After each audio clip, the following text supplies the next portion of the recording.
When you lot are doing fuck all and all I'm doing is posting on Instagram, I'm not begging or borrowing from no one, but it's a problem. Thing up and make sense soon. Make a bandit and put it over the wall. Watagwan pa, watagwan. Welcome back to my YouTube channel, guys. If you're new to my channel and you do not know who I am, my name is GUHDEHPHILLIP, or Guhde for short. Make sure you guys like, comment and subscribe to the ting. I haven't uploaded in 2 months. A whole 2 months. And normally I'm knocking out 4 videos in a week, but I just decided I don't want to do anything. And when I say I don't want to do nothing at all, I mean absolutely nothing. I've been at home in my yard, minding my business, on Netflix, sorting my mental out. I'm not trying to scare you lot, but my health has been something I've put at the top of my priority list. And I'm not gonna lie, I've taken my body for granted. The crappy eating that I've done in the last 8 months, I swear to you, if you guys follow me on TikTok, then you would know, like, I've been cooking. I've actually been transitioning into, like, buying more healthy meals, intentionally including, like, vegetables. I've dramatically reduced eating out. Like, I can't do it. Half of the food triggers my allergies and my intolerances, and I'll be bedbound for days because of something that I should not have eaten. I know full well I shouldn't have eaten it, and I went and ate it because why not? Like, I literally can't do that anymore. A few years ago, I actually got an intolerance test, and I kind of refer back to this every time I'm like, oh shit, let me get back on track. But I've got this thing called a leaky gut. Now, you guys can look it up. I'll also put the description here. I don't know how bad this is for other people, but it is so bad for me.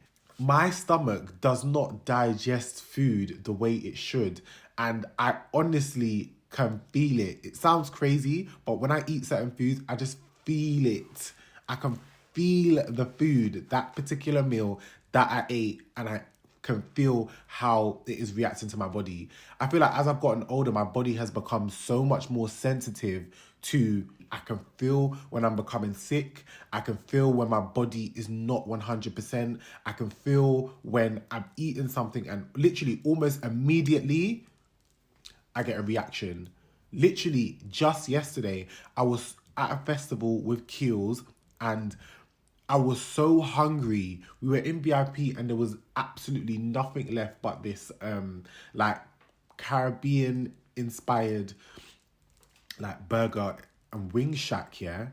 And I looked at the menu and I saw honey dressing, I saw jerk, then I saw spicy, then I saw buffalo.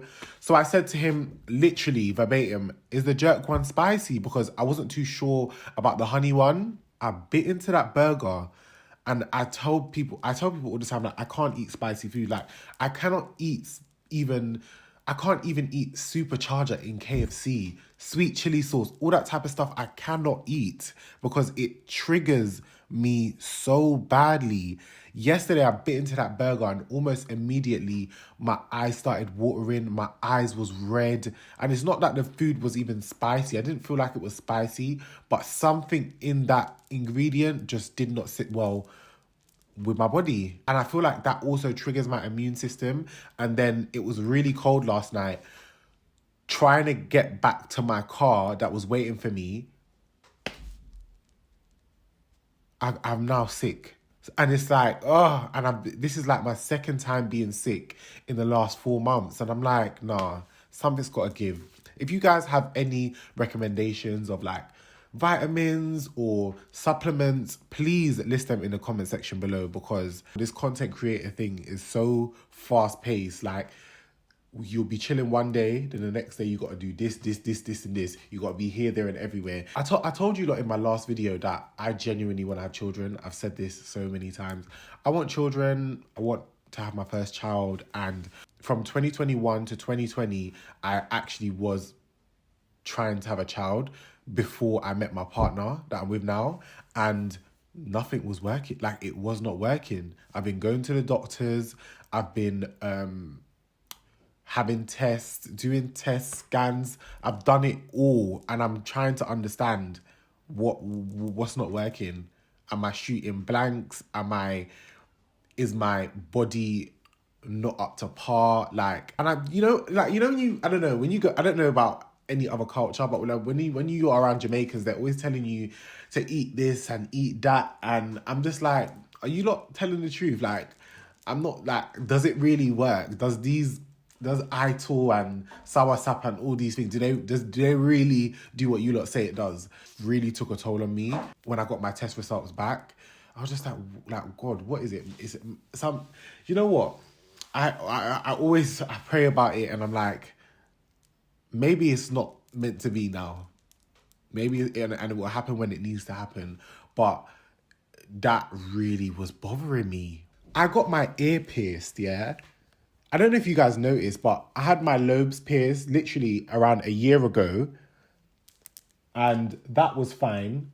And then I went to an event earlier on this year, and I got my root piercing.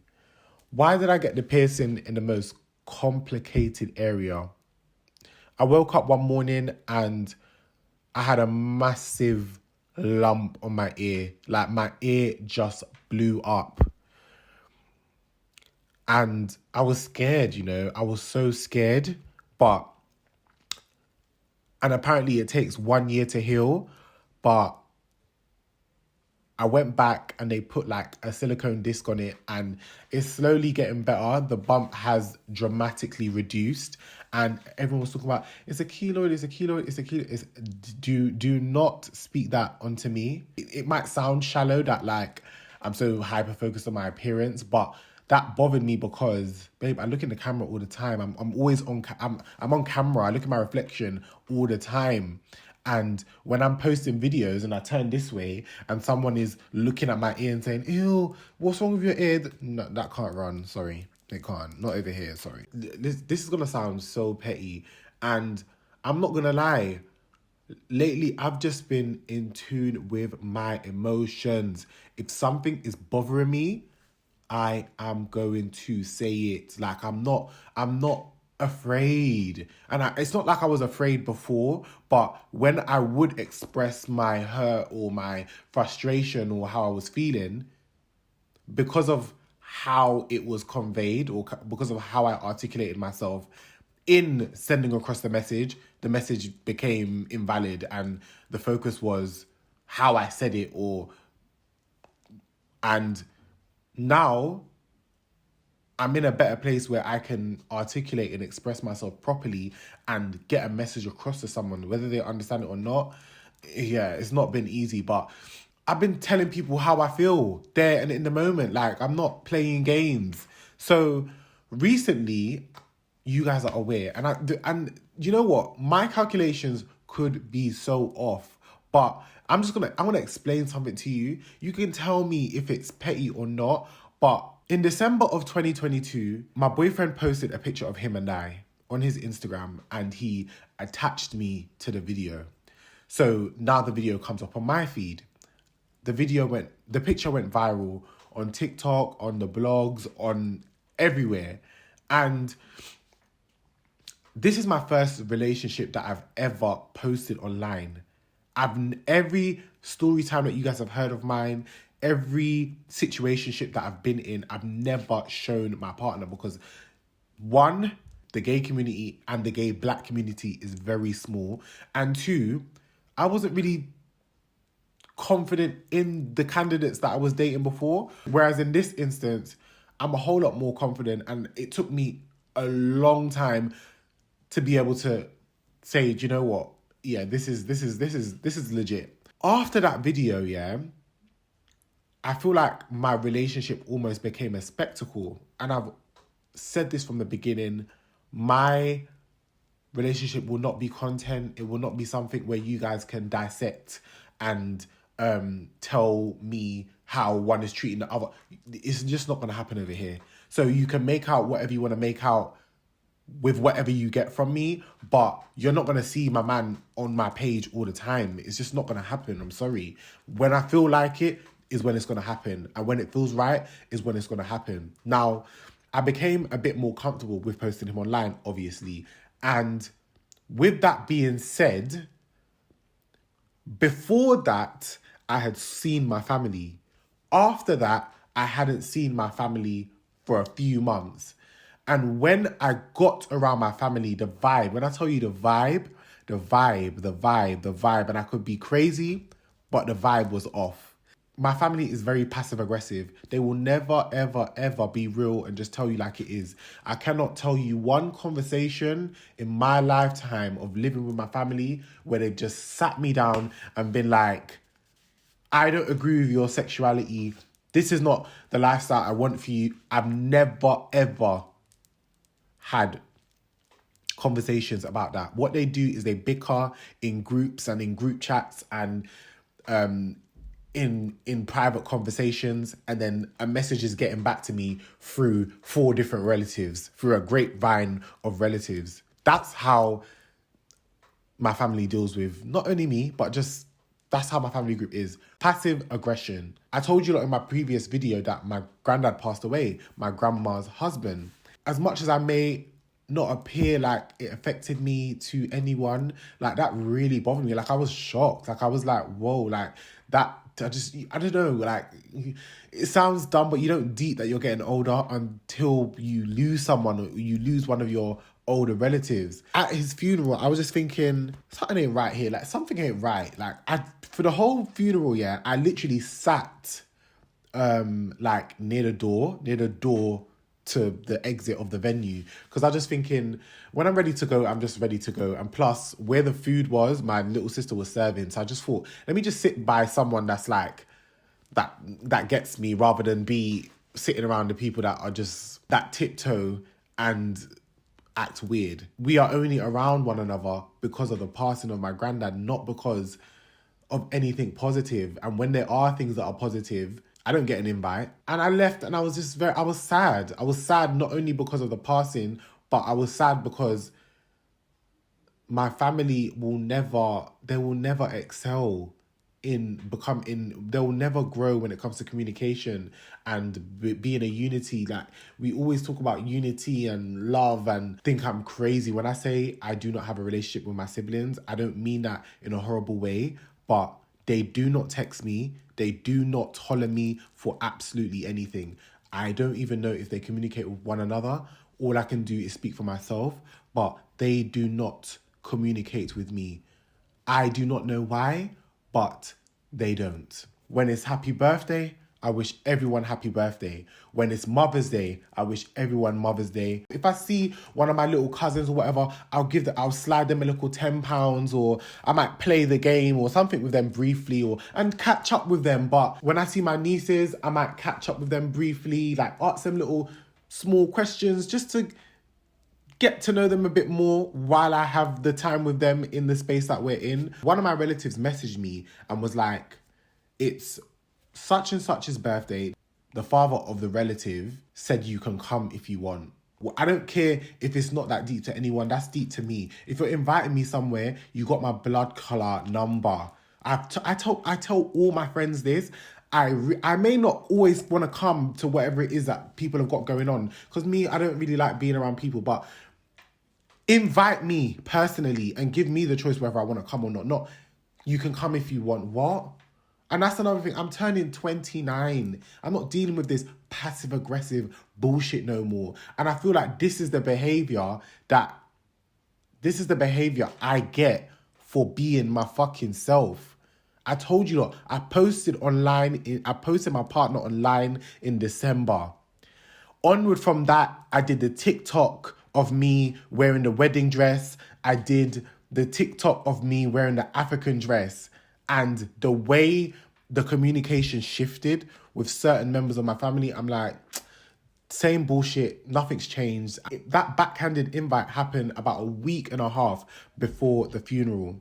And when I got to the funeral, there was no mention of this invite, you know? There was not even a hello. And I'm like, do you lot is it just because I'm related to you that I don't get the respect that you lot give your friends?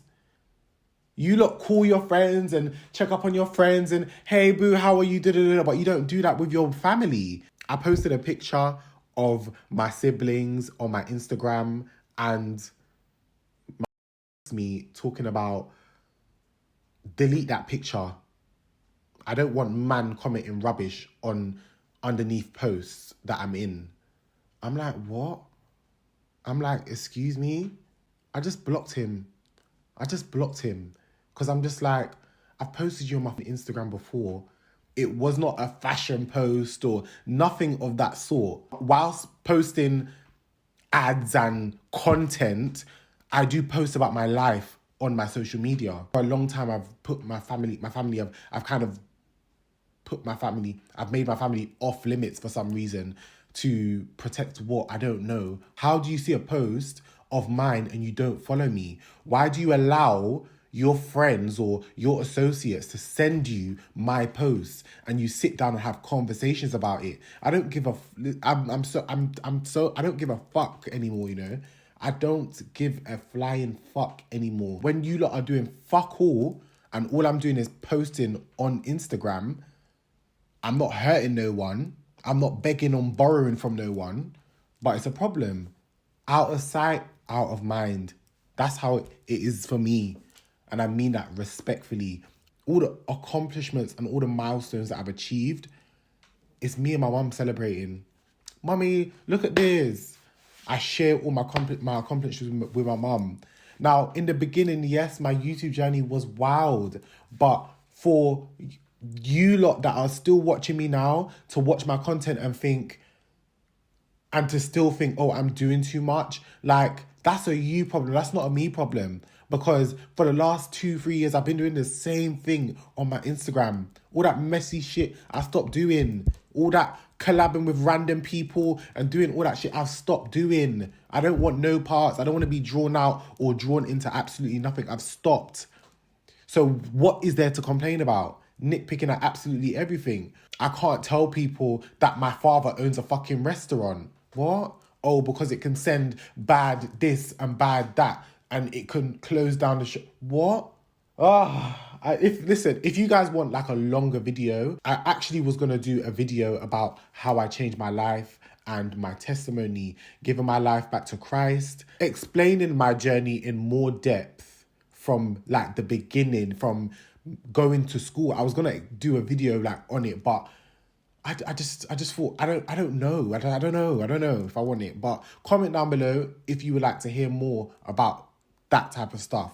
I'm not gonna say this person is my ex, but this person that I used to date back in 2019, yeah, will not leave me alone. And nobody can tell me that this is not them. This is them. I woke up to a message and it says, you know I hate you. And let's have a real conversation. Everything you asked me and wanted me to not do, you're now doing. It's mad weird, Daniel. I never knew you were a femme queen, and there's nothing wrong with being that, but that is not you. And now because of who you are, you're the embodiment of me. Not even to boost my ego or self-worth, but everything you were against, you are now to fit Dami. And I know Dami, love him and have nothing against him, but Daniel, really I wish nothing but the best, and you know this, but it's giving very much you are the company you keep. And based on who you are around, depends on the person you are, and I just don't know that person. I've seen you in your lowest and glorify you in your highest, but this is not it. And if you're happy, I'm happy. That's all I want from you. But this has gone beyond me not saying anything. So yeah, F it. When I got this message, it was a picture of me and my boyfriend was laying on my chest. Now, when I dated this person, we were dating, meaning getting to know each other. Very often, he would film me while I was sleeping. Now, in this picture, Dami is not sleeping. The fact that I even have to explain this is weird because he's actually my boyfriend. So whether he was sleeping or not, it's nobody's business. And if I told you that, you are not him. Thank God. This boy was a fan. You had every intention of getting attention from those that I was around. You did not want to be with me. But it's starting to become an obsession because there's no way that I am going to follow my ex. It's not going to happen. I'm not going to be commenting under their posts, getting their friends to tag you in post and sending my post between you and your friends. Your friends are asking you about me like you even know me that well. You don't know me. I dropped a video on my blog channel about this more in detail so you lot can fully understand. We're in 2023. We was chilling back in 2019.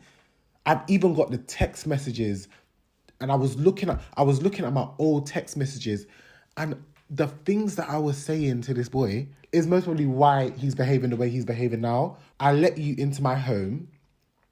You spoke on how I was living. Even just last year, I did a story time on my TikTok about one of this person's female friends approaching me and my current boyfriend in the street. Have you got a problem? Have you got a problem? Do you want to fight? Do you want to fight? And my boyfriend's like, what? What is this? And that was one of the fears that I had about publicizing my relationship, was that I got a bit of baggage. And some people that don't like me are willing to do some crazy shit and might harm the person that I'm with now. God forbid. I've been known it was time to change my vibe, change the people I'm around, change how I come on social media. Everything I post on social media is intentional.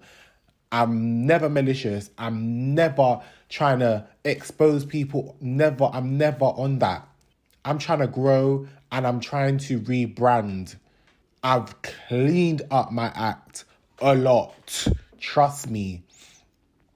So when y'all want to kind of paint me with this same brush that you lot have been painting me with, like, it's not going to work. Like, it don't trigger me. It doesn't bother me because I'm like, okay, whatever. You're still living in 2019, 2020. You're not making moves. So you're trying to drag me back there with you. Me and Mason was in the concert and I was literally saying to him, like, we've been eating the girls up with work. Like, we've been working. Like, we have been doing bits. I'm fortunate enough to say that I don't rely on YouTube as much as I did before when it came to the money aspect of things. Like, I can genuinely start posting again because I enjoy it, not relying on the view count and the subscribers. It does suck when I feel like certain videos are not reaching the audience that I would love for it to reach. It does suck that my subscribers hasn't grown much in a while, but I leave it all to God. I'm not pressuring my head no more because it's too much. When I see people speaking on how much followers I have or how much engagement any of my platforms have, half of the people making these comments are not even content creators. And then the ones that are content creators know how hard it is to grow and be consistent on these platforms. Just because I'm not willing to sell my soul to go viral and do the most craziest shit to get attention, it doesn't mean that there's not an audience out there for me. My time will come. No watch, no fears. As my intro says, everything I'm gonna make sense soon. Like, let me do what I want to do. Let me have fun. Another part of the change in my view when it comes to content creating, I've also kind of brought into my life as well. Like, just learning to be softer. Now, I know I was ranting just a minute ago, but like, I'm genuinely learning to be softer. A softer approach, like softer in my speech, softer and more delicate in how I treat myself. Going and pampering myself, getting facials, getting my feet done, getting my nails done, getting massages, like relaxing a lot more. We're so pushed to make money and we neglect our health, just overall ourselves. And it's just not good. I've neglected myself for a very long time. You can't. I'm also trying to swear a lot less. Obviously, part of that is it does affect my posts. Like, when I post terrible language on here, I get flagged. But it also affects my relationship. It affects my friendship group. Like, a lot of these, no, I'm not saying that they don't swear, but the swearing that I do is very bad. Like, it's so bad. Like, why am I just having a normal conversation and I've said the F word 5 times? If there's anything in this video that you guys can relate to, or anything that you could add to anything I've said in this video, comment it down below. That was all for my life update and where I've been. Make sure you guys like, comment, and subscribe. And I will see you guys in my next video. More mix-up goddess. Definitely more vlogs. I'm traveling this year again, so I'm definitely gonna vlog more brand events. I'm definitely gonna include. Make sure you guys, I always say it, but follow me on Instagram. Follow me on Instagram. If you're watching this, follow me on Instagram. The fuck? Follow me on Instagram. Yeah. Watagwan, ba, watagwan.